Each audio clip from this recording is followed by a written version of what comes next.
Welcome to the Exceptional Sales Leader Podcast with Darren Mitchell. If you're a sales leader looking to take your leadership to a whole new level, then this is the podcast for you. We'll be exploring tips, techniques, and strategies to help you take your leadership to the exceptional level and allow you to enjoy more money, more meaning, and better sales results.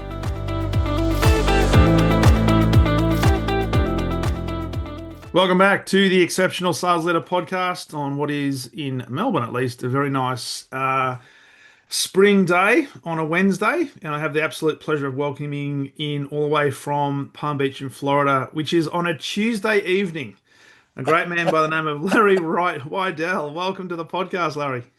Thank you very much. Yeah, greetings from Palm Beach. And we we're just talking before we press record that it's great to be able to talk to people on the other side of the world, because I get to talk to people in the past and you get to talk to somebody in the future. Right. Yeah. Not that you don't always get that chance. No, you don't. You don't. So, Larry, really looking forward to this conversation. You've been in business for a number of years now.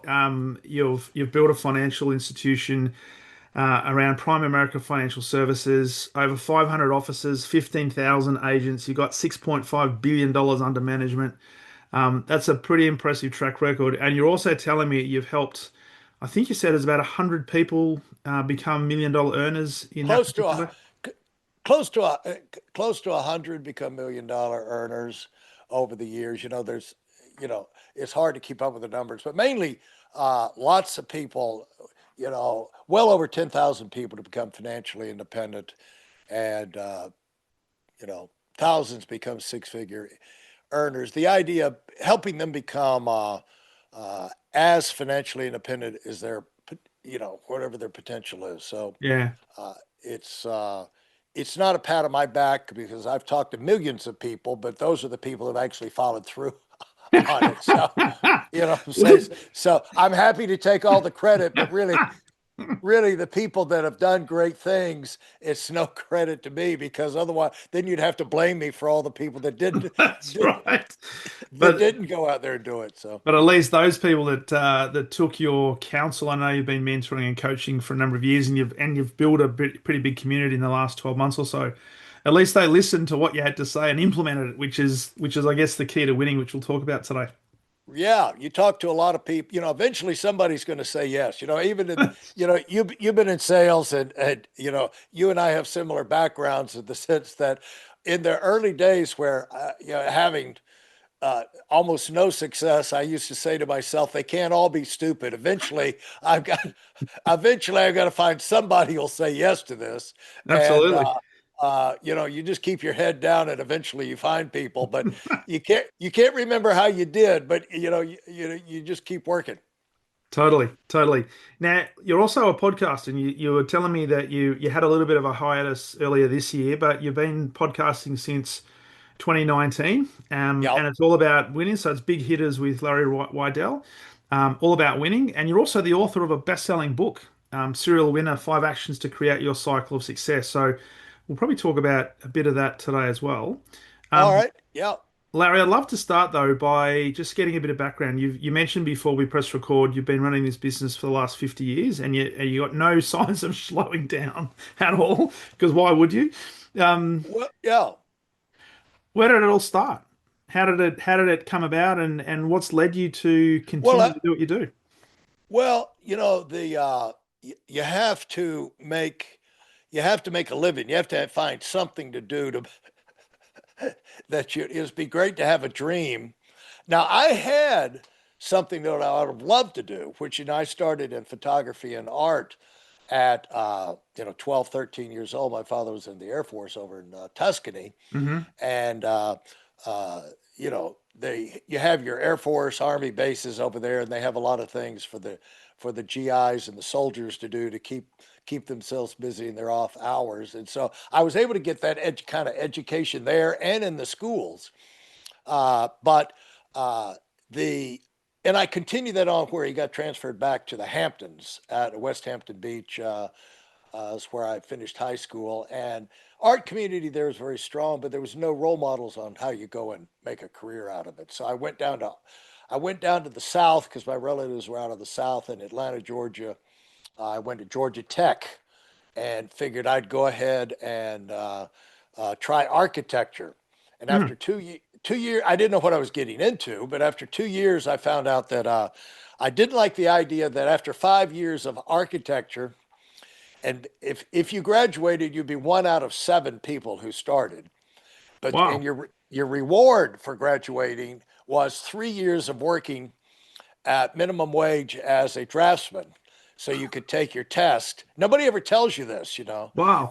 You know, you're not going to make money until you're 35, 40 years old as an architect. So I said, okay, within 20 minutes, I had a new major. But once I got that piece of information in my head, I think the fastest race I ever ran in my life was out of that classroom over across campus to the placement office where they put you in a different major. And I walked in and I said the immortal words, "What's the fastest way out of this hole?" Because I was not going to quit. I was not going to quit school because I didn't want that hanging over my head. But I was going to get out of there just as fast as I could. So they said, management. I said, put me in. And they said, no, waiting list for that. And I said, what's next? They said, building construction. I said, sold. So I graduated building construction, built 100 houses in 4 years on the north side of Atlanta. And my reward for that was thanks to our president, Jimmy Carter at the time, and Goldman Sachs, it completely screwed up the economy. Nobody could get loans. And you couldn't sell houses. They'd come out, Mm. they'd look, they'd want to buy, and you know they couldn't sell their own house to anybody because you know, nobody could get financing to buy their house. They couldn't get financing to buy your house, and everything just kind of came to a halt, which was infuriating because when I left, my partner, you know, we built great houses, and my partner who the business just wasn't enough to support doing well enough to keep two of us going. And Yeah. so he kept going. I said I got to find a different industry. You know, you could. I'm not that stupid to work 100 hours a week and have an industry. You know, something I can't control, like the oil embargo in the Mid East. You know, pardon me, I forgot to make sure that was okay while I was building my, you know, 100 houses.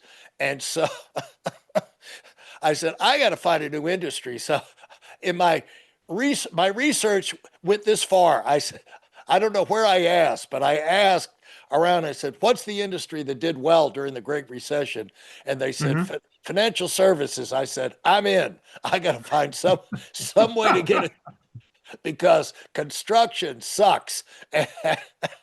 You know, it's great. I mean, it's fun build. I love building things and everything, but I just don't like the 7 year cycle of, you know, feast or famine.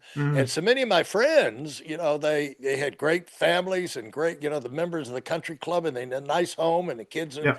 private school, and then all of a sudden they can't sell houses, and then they're divorced, and they're moving out of the nice house, and the kids are coming out of the nice schools, and now they're starting over again, and then they got a new family, and they got, you know, a new country club Cycle. they're a member of. And Mm. so it's just like I didn't want to live my life like that. And so, you know, you know, nobody gave me permission to do that. But you know, you got to make up your mind about what you're going to put up with and what you're not going to put up with. And when you put in a lot of time and energy and effort into something, you Mm. expect results. You And do.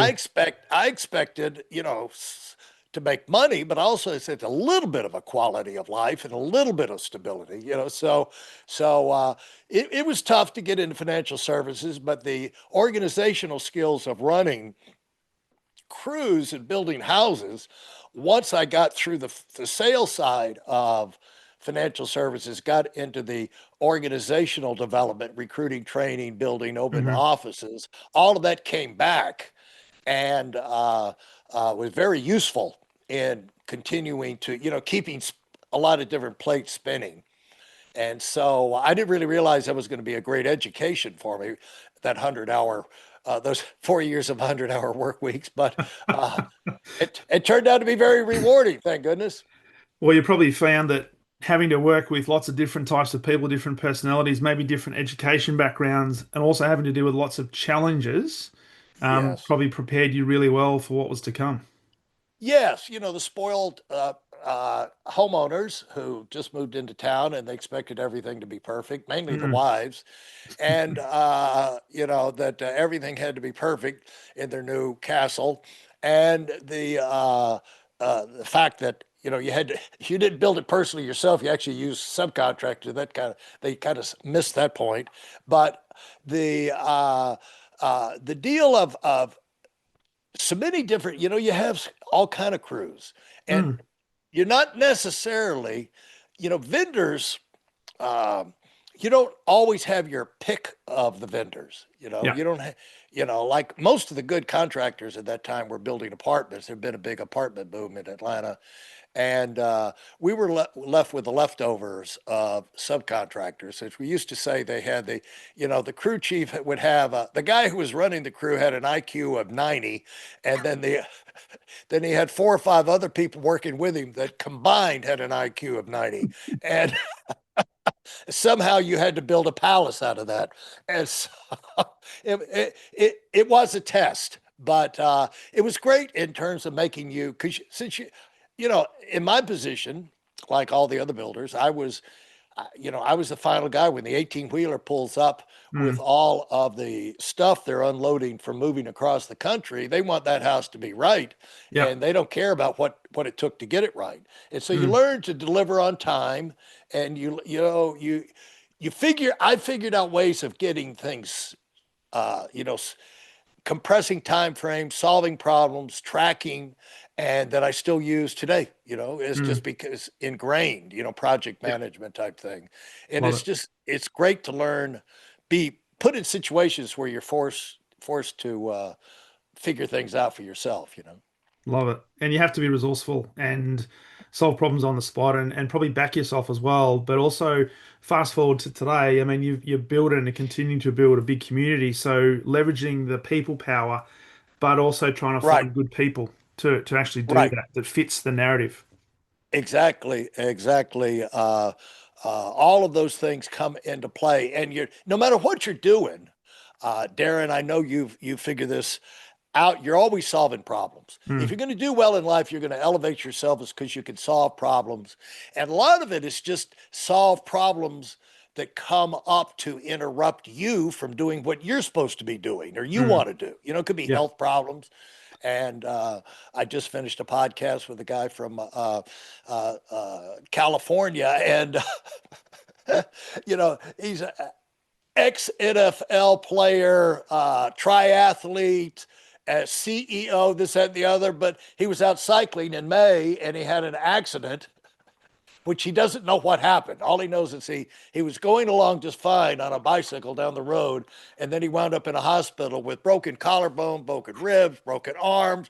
He Wow. has no idea how it happened. But the thing is, it's a few months later, and he's looking like $1 million. He's getting ready to start his first. You get him back into his first comeback mini triathlon.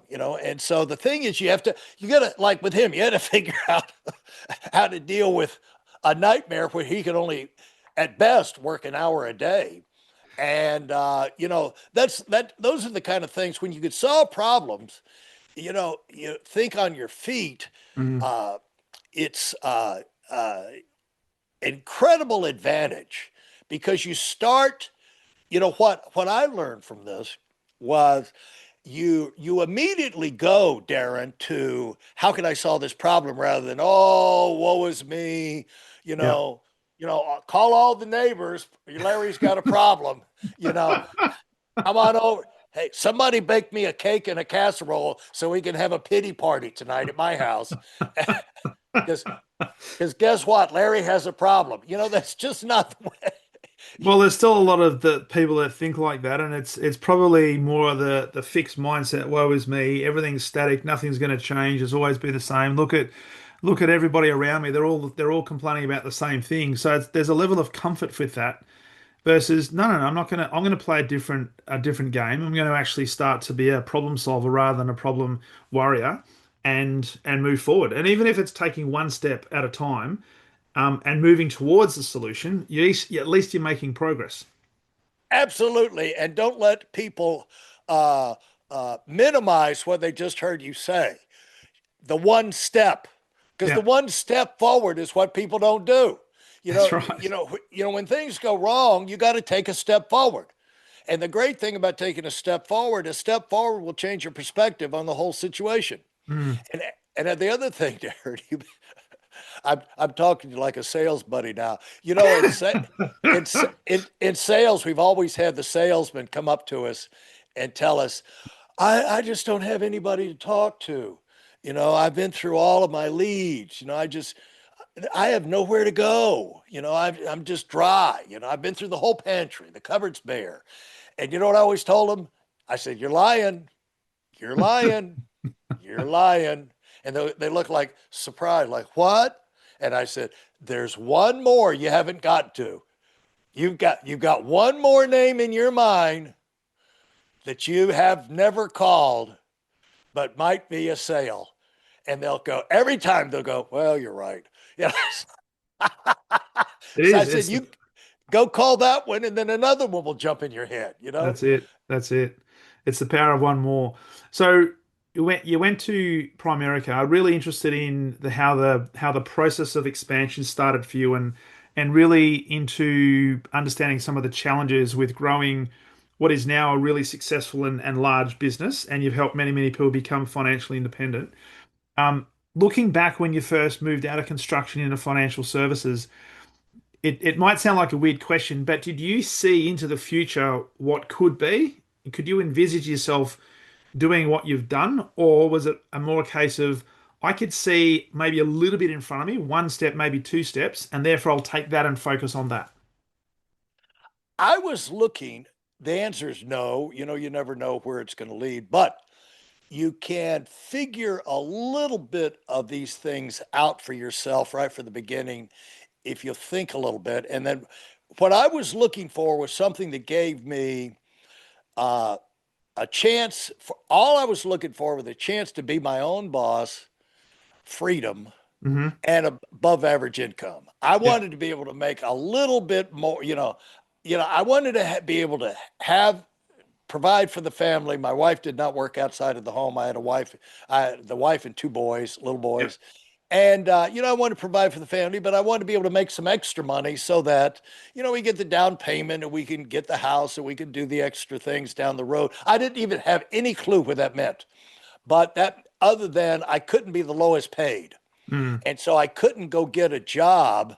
When I was in my transition, I changed industries, which is a Mm. very tough thing to do. But, there's a lot of people out there listening to this right now need to think about changing industry because if your industry is not, you got to ask yourself this: am I in a go go industry? Am I in an industry and a company in that industry that's on the way up or the way down or Mm. flatline? It's a little hard to have an explosive growth career in a company that's going down or it's flatlined, and you'd like to get to where if you want to get to the shore, I'll use an Australian example, and you're on a surfboard, you might want to catch a wave to help get you in. You know what I'm saying? You might look for a wave that's heading towards shore, and you might want to do a little paddling yourself before you catch it, so you can multiply your efforts. So you want to get. So what that is you want to work hard. Wherever Yeah. you get, you got to work hard to take advantage of. But you want to get in an industry and a company that has some growth momentum Mm. uh, you know, if you're wanting to move up, especially if you want to move up fast, does it have any growth potential? How big is the market? Now, so when I got in financial services, there's 4,000 areas of financial services, but I got in the side where I make a lot of enemies on this thing, but I got into the thing of buy term and invest the difference. Because what happened was at Georgia Tech, we had the Mass Mutual people come out. I'll alienate the entire Mass Mutual company right now. And the guy came out and he sold well, they tried to sell it to all the college students who don't need insurance, by the way, and they're selling them whole life insurance, which is a complete ripoff. And they go in there and they sell you. You want me to pull the con on you right now? I'm going to pull the con. I Yeah. could, I don't care how smart you are. Usually I could pull the con on, and unless they're above like a 150 level IQ, Yeah. somehow those people can kind of see through it. But people like Elon Musk, my cousin Edward, people like that, but most people can't see this coming. But they built a multi-trillion dollar industry off this, the life insurance industry, all of the big ones, Prudential, et cetera. And here it is. Here it comes, Darren. Are you ready? Yeah. You only got two choices to live in life. In your life, in your future, right? You're going to live or die. Is that right, Darren? That's correct. You're okay. You're going to live or you're going to die, right? And the thing is, you're probably probably only got 1/3 chance of dying before retirement. So, you gotta probably gonna live to retirement, but we got to protect against that. So what I've got, you don't want to stop your life and go to college and get a big college degree on this stuff is very confusing. So we have a wonderful, truly wonderful multi-purpose product that's going to solve both of those problems for you all in one nice little package. And you know what it is? It's going to pay you so much insurance if you die, or so much if you live to retirement. Isn't that great? Does that sound Sounds great? sounds great. Unbelievable. Well, you just swallowed a turd sandwich right there. Okay.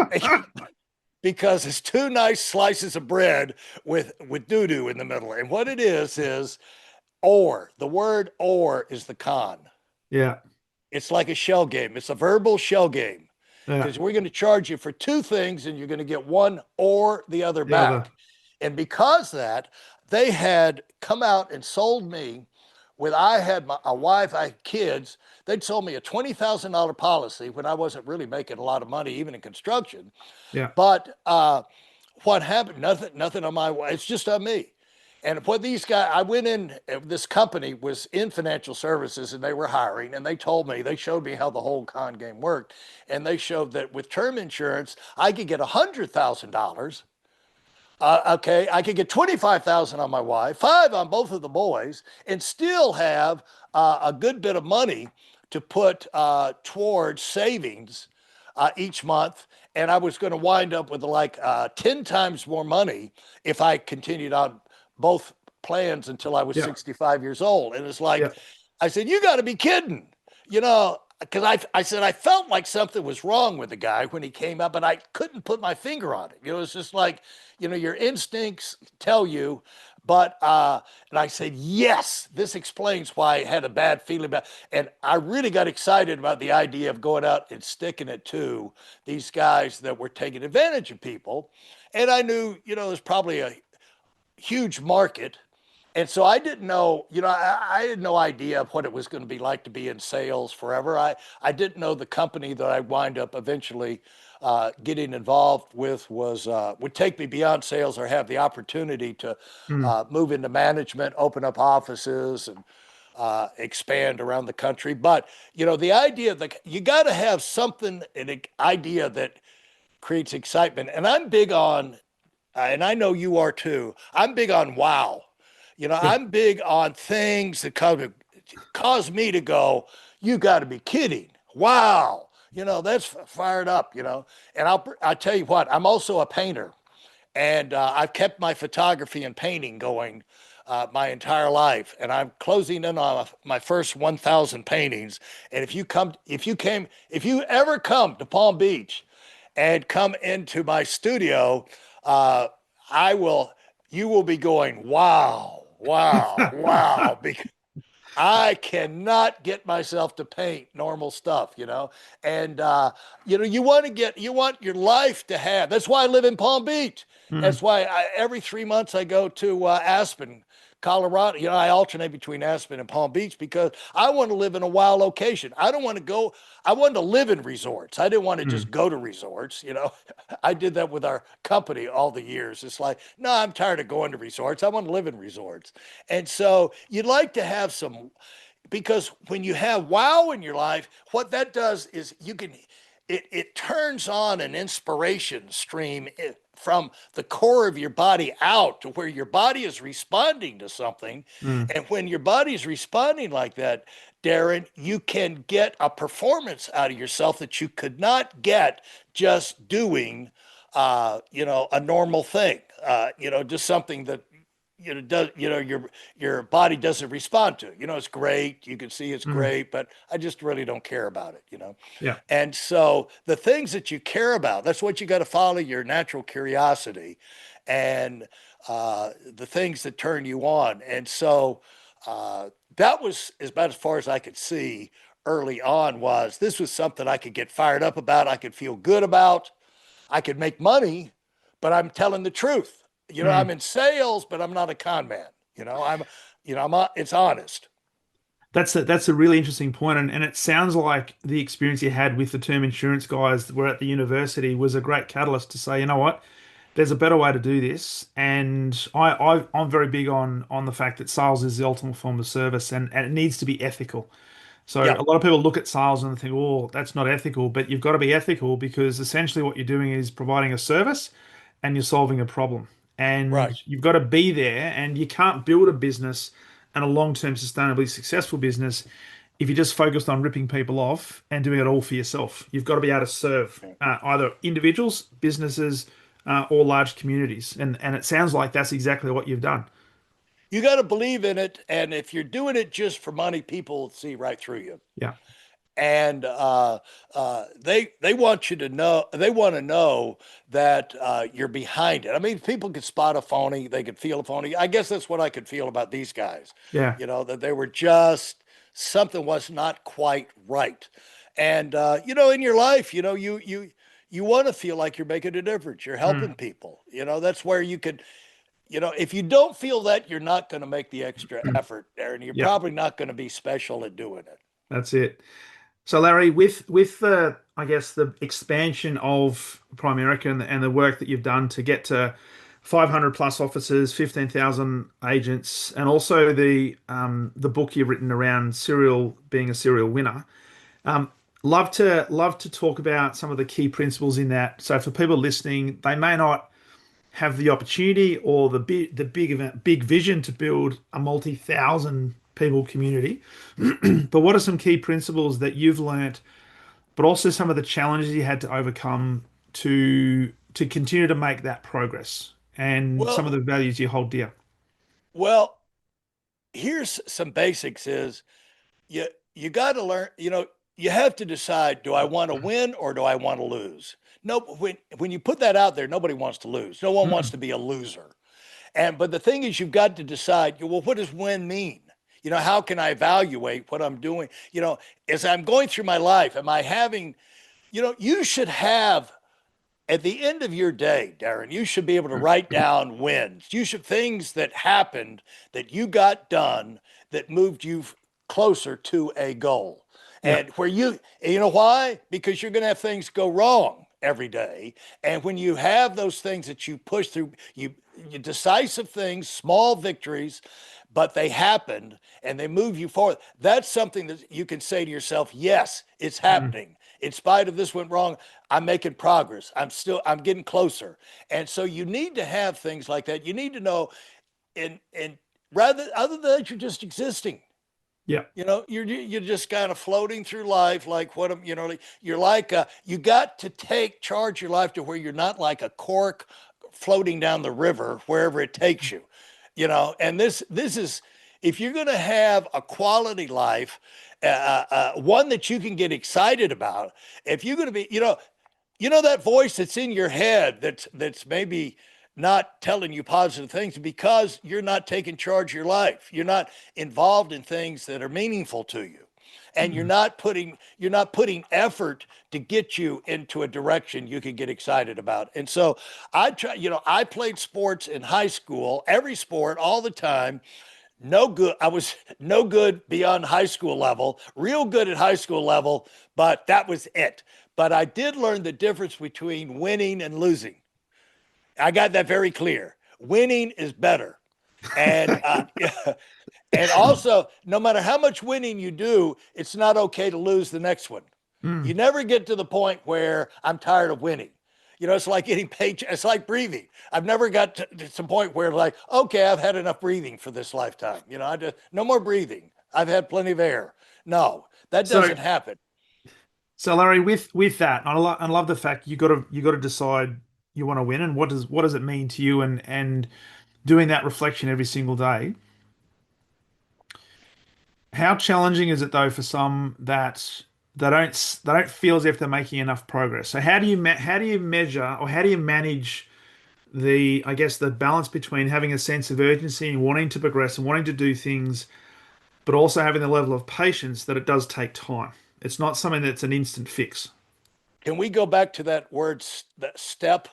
The Step. fact that you brought up, you've got to make steps.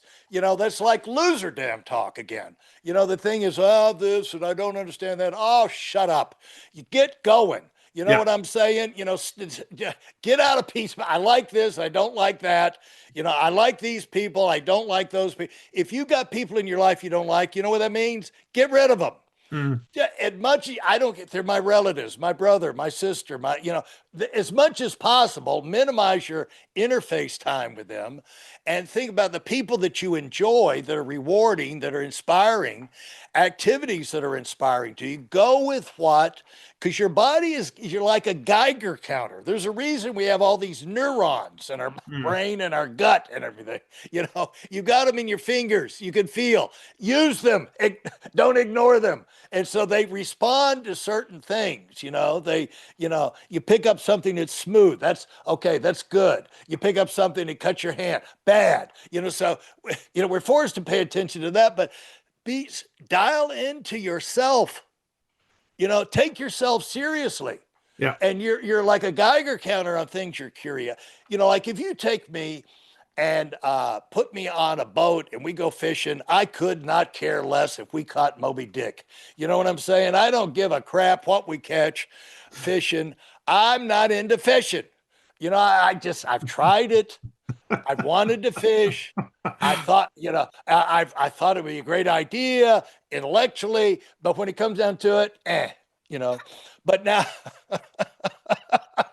but like other things, skiing, golf, even bow hunting. I've been even wing shooting. I've been Yeah. all over the world wing shooting, pheasants and dove and quail. Things like we've been everywhere with that. That's fun. It's exciting. You're like in a little war with against the birds, and but the thing is that you can't help the way you are.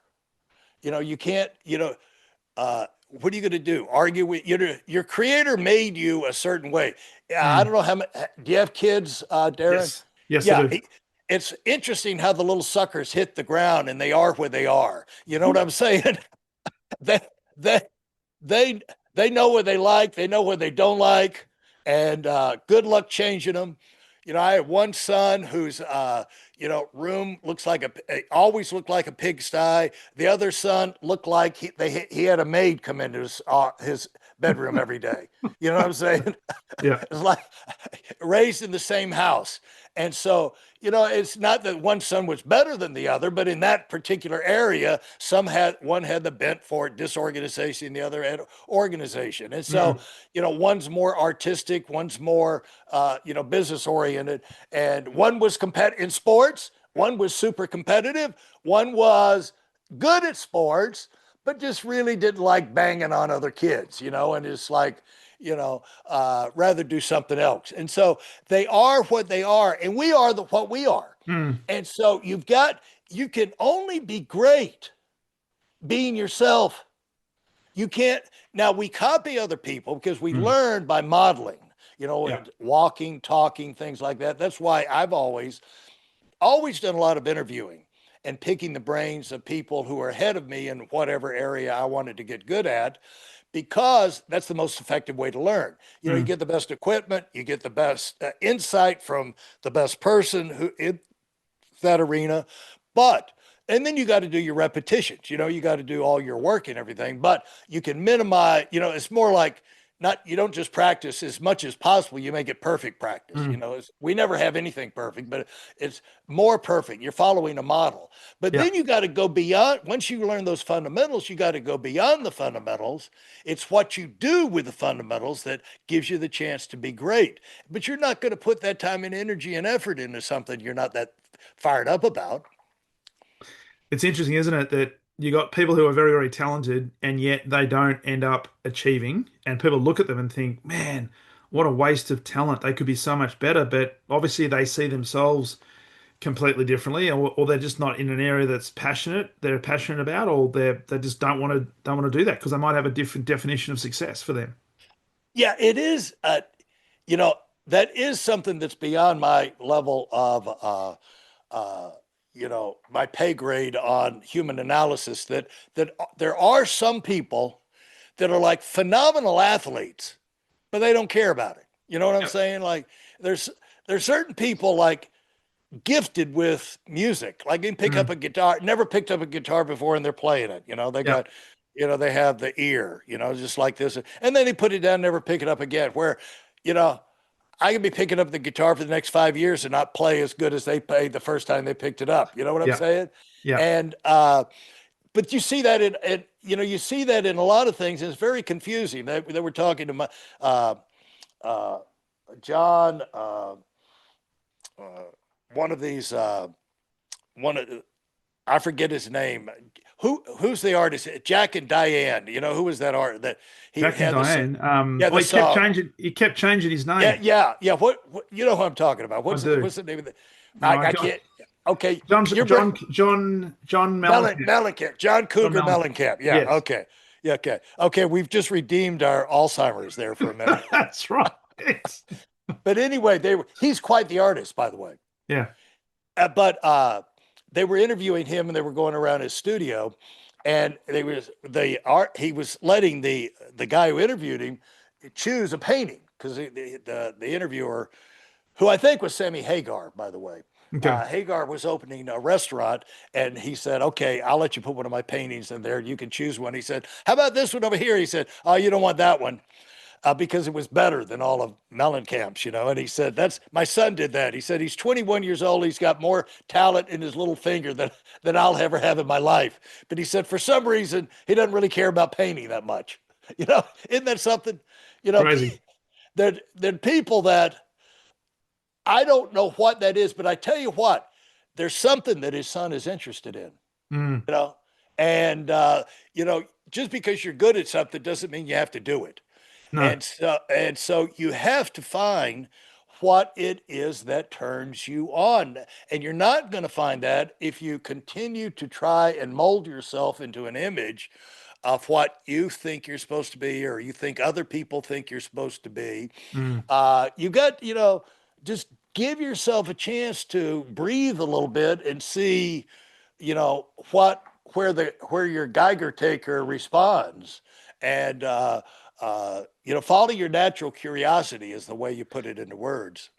And that also, I'll be interested in how courage has played a part in your career as well. In terms of that, for some that takes courage because you may actually be going against what other people, particularly those who you know, like and trust, such as your parents, grandparents, close associates, they might have a certain view of what you should be doing and where they think you're talented, but you may not have a desire to move in that direction. So it does take courage Yeah, to and maybe go against the grain. it does. But you have to learn how to tell. You have to learn how to face reality, and the reality is that uh, you got to live your life, Mm. and other people have their opinion, but your clock is ticking on your life. Yeah. You know, whatever health, whatever resources, ability you have at this stage of your life, you're not always going to have that. Yeah. And so while you've got it, what are you going to do with it that matters to you?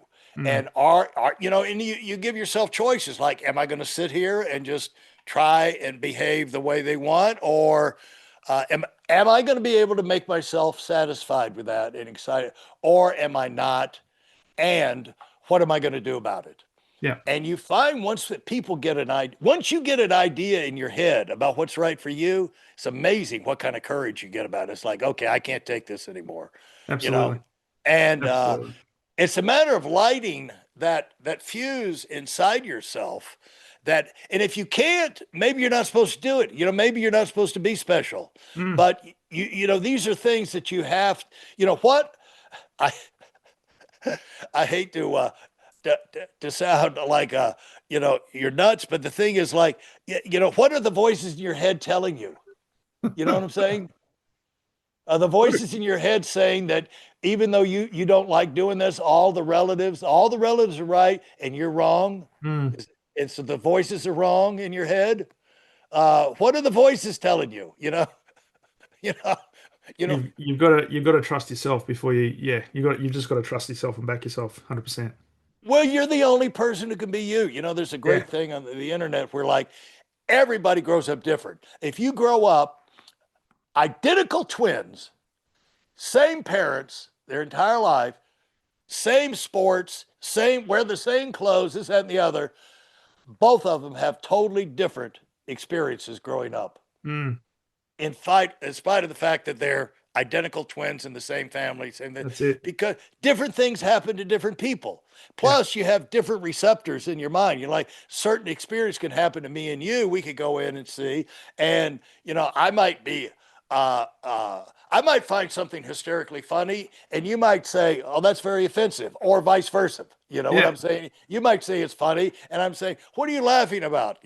And so it's just that people have different receptors in their brains, Mm. and they've got different voices talking to their head too. But also, people have different abilities, They do. and so just because you have identical twin children doesn't mean they have the same IQ.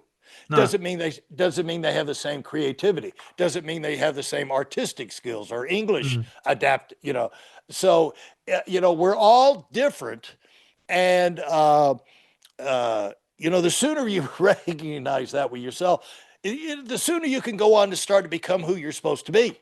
Mm. 100%. 100%. But I think a lot of this has to do with your relationship with your creator. Because if you believe you've got a creator, and I'm not an accident, and I was created for a purpose, and I was given certain abilities Mm. and interests and talents to be able to, fulfill those purposes, then it's easier for you to go on and chase your destiny because you feel like there's a purpose there Mm. and you're tied in with a higher power. And that's what I believe Mm. that gives people a backbone that otherwise they wouldn't have. So a lot of Yeah. times people are trying to find themselves and they're confused about so many things. They're confused about the basic get started issues like who am I? Why am I here? Like you're not supposed to be asking this question when you're 62, stupid. You're supposed this is what your teenage years are for, to figure out, there is a God. He's not you. You were created. You're not an accident. You're Yeah. supposed to do things. Let's go find out what it is. And so, people are still dealing with that. Get over yourself. Stop being stubborn and stop trying to go it alone. And we have a purpose in life, and we're supposed to be bold about pursuing it. We do. And a lot of people, as you say, take a long, long time to find out what that is. And unfortunately, there are some that never find what that Right. is. And they never amount to anything. That's it. That's the formula for never amounting to anything. Yeah. And so if you're going to amount to something, you can amount to something or you can amount to the best something you can possibly be. And Mm. that's what we're really all after. Because when, like if I play golf and I were out there to hit, get my handicap down to, single digits or something, I wouldn't be worried that I'm not on tour. I'd be so delirious with joy that I could hit the golf ball every time I went out there. I'd be happy for that. Look at that. Unbelievable. But, That's it. because you don't, you're not tormented by not achieving things that never were designed to Yeah. do. I don't think people that are in the aerospace industry go home at night hitting their head against the tree saying, I should have built SpaceX. Why didn't I build a super heavy rocket? It's like I'm just a rocket scientist, with and so running a big department. But I should have created space. I just don't think you have that. I think No. I think when you're on track for what you're supposed to Mm. achieve. You do. So I'm interested in the people you speak to on your podcast. It's all about winning. Other than Yeah. some of the themes we've talked about today, is there any other key themes that come out from the people that you speak with that you can share in terms of what separates people from the ones that end up achieving great things? And great things doesn't have to mean multi-million dollar incomes and stuff like that, but having impact. You have, and this is where I wrote the book Serial Winner, and I think part of the core of it was why it was recognized as number 42 management book of all time. Now, of course, I'm offended. I wish it was the number one management book of all time, but I'll have to temper my expectations. But the Hey, it's deal in the is that, top 50. There's perspective, yeah, mate. there you go. And so the thing is that the uh, successful people have a pattern. And as when you've had success, the success you have in your life is a result of a process. When you're talking to people and you've been training people, it's always like setting up a process and a procedure that will cause you not win one time, but win most of the time or more Yeah. often than not. And winning is a cycle. And it's like life is a cycle. Life is a cycle. You eat, sleep, breathe, eat, sleep, breathe. And it's the variety that comes from that. And then the cycle of winning comes from you get something in your mind you're excited about, you get an idea. Where does it come from? It doesn't matter where it came from. This, that, and the other, it's there. And Mm. you lock in on that. That would be great to do, great to find out. And then you get a little bit of a planning about that, a general plan, but at some point you launch and you say we're going to go for it, crank the engine. And when you crank the engine, you overdo. You don't like timidly crank and like piddle with it. No, as quick as possible, you get up to warp speed in this thing so you can build momentum. Because when you start something, you got to overcome inertia. Mm. And once you overcome inertia, then you can really make real progress. And so you decide, then you launch, and then you get into the grind. The grind is the project really starts when things start to go wrong that you didn't expect. But that's when the learning starts too. Yeah. And that's where your confidence grows and everything, because that's where the real victories come, because you make contacts, you make friends, you get experiences, you've solved problems that you're going to be able to use all these resources the rest of your life to do even bigger things. And Mm. that comes from going through the grind part of it, where things go wrong. And it's like, the fun part of the idea is not as much fun anymore. Now I'm actually working. And Yeah. so then it's a matter of finishing. You get where you got the finish line in sight, and at that point you lock down and you finish, and you run through the finish, and with your eye on the next, like what's on the other side of that prize. I climb the mountain. What's on the other side of this mountain? It's great to climb. It's great to have a win, but I win one Super Bowl. I'd like to win another one. Yeah. And I'd like to feel this again. I like this feeling. I don't want to give it up. And so it becomes a cycle of success, because when you win, you put yourself in position to do things that other people don't have the ability to do, because they haven't won like you did.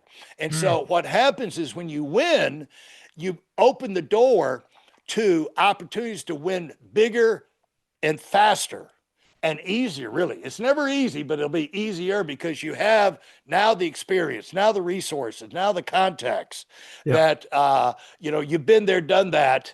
And you have the instincts in like, next time I'm going to do this, and I'm going to say the time I wasted on that. I'm not going to get sidetracked over there. I'm not going to listen to that dumb idea that my neighbor told me, and lost 6 months of time. And so what happens is winning becomes an all the time thing, and it Mm. just becomes a way of life. And what happens is in the winning locker rooms, uh, I don't guess surfers have winning locker rooms, so I don't know what kind of I don't know what you guys. I guess you have rugby down there in Australia. Yeah, but in the here's the thing: you have two teams. They go out there and they go at it. Same energy, same effort, more or less, for an hour or 40 minutes, half hour, whatever. But when it's over, one team won, one team lost. You Yeah. go in the loser locker room, and they're all drained. They're all this, they're all that, head down.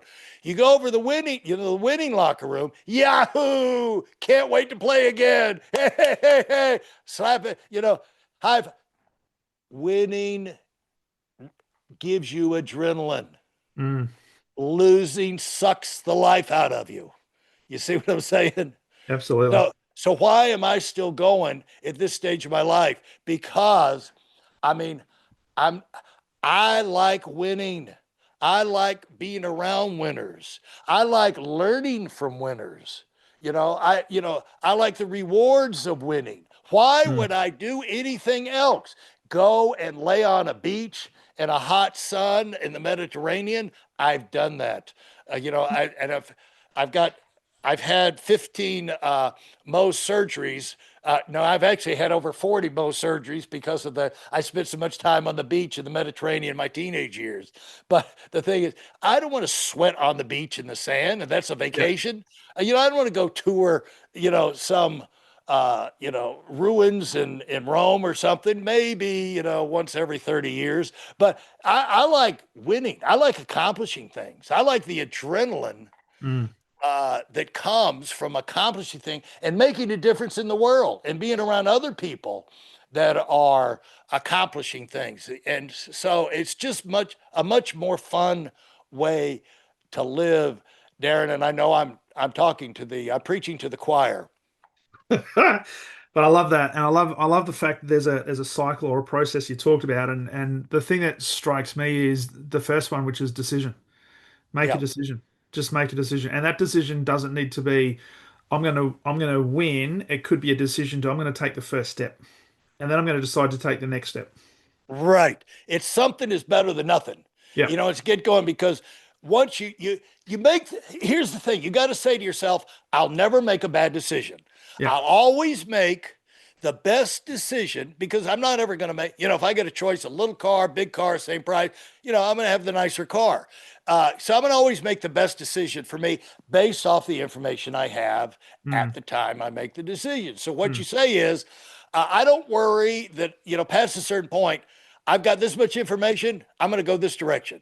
yeah, Now, once you get going in that direction, you might pick up some other information that yeah, causes you to make an adjustment. Well, mm, that's fine. I mean, but you wouldn't have got that information if you hadn't made the original decision. And that's so, it. like you say, go with what you got and see where that takes you. And Yeah, it's either going to take you to something great, or you're going to learn something that will show you where else you should be headed.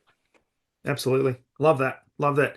So, hey, I'm conscious of time because it's you've had a long day. It's seven. It's now 7 o'clock in Palm Yes, Beach. yes. Um, The darkness has come to Palm Beach. it's now the sun is set. Hey, I'd love to know for people who wanted to know more about you and connect with you and become potentially part of your community. Where's the best place for them to find you and to connect, Larry? They can find us at the Big Hitter Community.com. Just find us on the internet. They can come to my podcast, and those are the two best places. Of course, I'm on Instagram and uh, Twitter and everything. So YouTube, and so they can find me pretty much anywhere. But take a look at our community. We're recruiting winners, Darren. You can never. We're recruiting winners, and the more winners we have around us, the better, the stronger we are. And so we got the call out to winners around the globe that want to be a part of a winners community, so they can come. We're all focused on collapsing time frames Yeah. and making things happen quicker. And it's not that one person has all the answers. The thing is, you learn more from people that are on the same journey you're on, Mm. and networking back and forth. And so, yeah, I'm recruiting. I've got a home base. I never had this before, but through the community, uh, we're able to have a home base. It's kind of like a worldwide virtual country club of winners. When we come in, you come in there, we're going to be talking about winning and ideas of how to do it quicker, faster, better, and have more fun in the process. So Love it. anyway, Love it. Excellent, mate. I'll put all that in the show notes, and I'll encourage people to check that out. So as we wrap this up, if there was one lasting piece of guidance or piece of wisdom that you'd like to leave somebody who is either what they believe to be a current winner, a big hitter, or an aspiring winner, big hitter, what would that one piece of advice be to leave us? I think, and I've almost said it a couple of times as we've gone through here, Darren. But the deal is that everything can always be better. Mm. You look at your life, every aspect of your life, there are things that could be better. Yeah. And so you spend your time and your energy improving. And I have I call it the ABI principle, always be improving, because you find that high achievers are always getting better. And you may have heard them speak, before, this, that, and the other. But if you heard them speak today, they'd be better because they've improved so much more. And Yeah. because they know, see, a winners know that you grow or you die. If you don't run, you rust. And Yeah. so there's no static. We're on a spinning planet, folks. And so you can't okay, I've arrived. No. You got to keep improving, or you're going to go backwards. And so look for ways to improve, look for ways to grow. And what that's going to do is lead you to a whole lot more fun and fulfilling life. And so Love it. we need more winners. We do. Hey, it's been an absolute pleasure. I love that advice. Always be improving. ABI. I'll use that, and I'll make sure I'll give you attribution for it as well. So, All right, thank you, Larry, Darren. thank you so much for being a guest on the podcast. Have a great rest of your Tuesday. My pleasure. Thank you very much. Thank you.